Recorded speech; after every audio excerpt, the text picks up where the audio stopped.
Fala, rapaziada, Deus abençoe seu dia. Brincadeiras à parte, né? Tá brincando agora sobre as 4 piores coisas do mundo aí, com o Ricardinho nos status, mas agora vamos falar de coisa séria. Vamos falar da palavra de Deus. João 10,10 diz que o diabo veio somente para roubar, matar e destruir. Mas Jesus veio para dar vida e vida em abundância. Olha só que interessante. O inimigo ele tem um grande poder de sempre ofuscar, de sempre querer atrapalhar, roubar, matar, destruir. E ele tem uma especialidade, o tal de Satanás, em querer tirar algo da gente. Ele é especialista em, tirar sua paz, tirar seu sossego, tirar sua alegria. E eu separei alguns personagens bíblicos aqui que foram lhe tirados algo. Paulo e Silas na prisão. Foram lhe tirados a liberdade. Foram lhe amarrados os pés e os braços, né? As mãos. Mas o inimigo não conseguiu tirar deles o quê? O dom de falar, de louvar. Enquanto eles louvavam, o milagre aconteceu. As cadeias caíram e eles foram libertos, foram livres pelo poder de Deus. Então, sempre que o inimigo te tirar algo, Deus vai te dar algo. O inimigo não é especialista, ele não é especialista em pensar como Deus pensa, porque Deus ele é superior a tudo. Ele é alfa, ele é ômega, ele é o início, ele é o fim. Outro personagem bíblico que, olha, interessante, que perdeu a liberdade, José do Egito. José do Egito também perdeu a sua liberdade. Assim como Paulo e Silas perdeu sua liberdade. Só que ele não perdeu o dom que Deus o deu, ou seja, de sonhar interpretações. Mesmo que ele estava preso, ele continuava sonhando. E continuava interpretando o sonho. E quando ele interpretou o sonho do padeiro e do copeiro, e quando o faraó necessitou de alguém que interpretasse o sonho sobre as vacas magras e gordas, quem foi acionado para interpretar o sonho e foi honrado, se tornou governador, que foi, usado muito por Deus? José. Então não adianta, o inimigo ele pode tentar te tirar algo, mas na hora certa Deus vai surpreender. Outros personagens bíblicos que foram lhe tirado algo, me chamou muita atenção, Bartimeu cego. Quando ele era criança foi lhe arrancado o globo ocular, ou seja, ele foi cego forçadamente, lhe arrancaram a visão.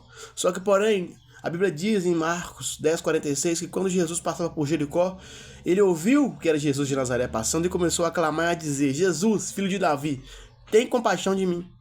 E muitos não queriam que ele se calasse, mas a multidão queria que ele se calasse. Mas ele clamava cada vez mais alto. Por quê? O diabo, o inimigo, lhe arrancou os olhos, mas não lhe arrancou a audição.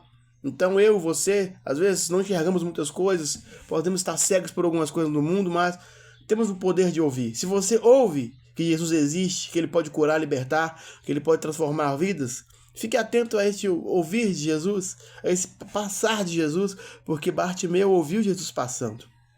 E a Bíblia diz que Jesus mandou que o chamasse. E chamaram o cego, e Jesus perguntou para ele: o que queres que te faça? E ele disse: Jesus, que eu volte a ver. E ele logo viu e seguiu Jesus pelo caminho. Então, olha que interessante, Paulo e Silas perderam a liberdade, José perdeu a liberdade, mas Paulo e Silas, mesmo com as mãos e os pés amarrados, eles puderam abrir a sua boca. Ou seja, você pode abrir a sua boca e louvar a Deus, cantar a Deus um louvor. Você pode abrir a sua boca e pedir a Deus: Deus nos socorre. Olha que interessante, José no Egito também, preso, mas não lhe tirou o dom de sonhar. Você pode continuar sonhando. Sonhar não é pecado. Sonhar é bom, Sonhar é interessante, nos mantém com expectativa de vida, porque a vida, quando perde o prazer, quando perdemos o prazer na vida, aí sim é game over. Mas não foi game over para José, não foi game over para Paulo e Silas, e sim o início de uma nova etapa. E por último, assim como Bartimeu perdeu a visão, eu coloquei aqui Sansão. Sansão também, quando ele vacilou em contar o seu segredo para Dalila, a Bíblia diz também que foram-lhe arrancados também os olhos, a visão. E ele se tornou escravo, que girava o moinho, sofria constantemente. Só que, porém, depois seus cabelos cresceram novamente. E ele, mesmo sem enxergar, sem visão, ele tinha seus músculos, sua força e sua fé.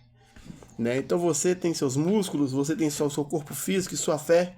Você também pode destruir aquilo que pode tentar te destruir. Pois a Bíblia diz que ele usou sua grande força novamente, mesmo sem enxergar.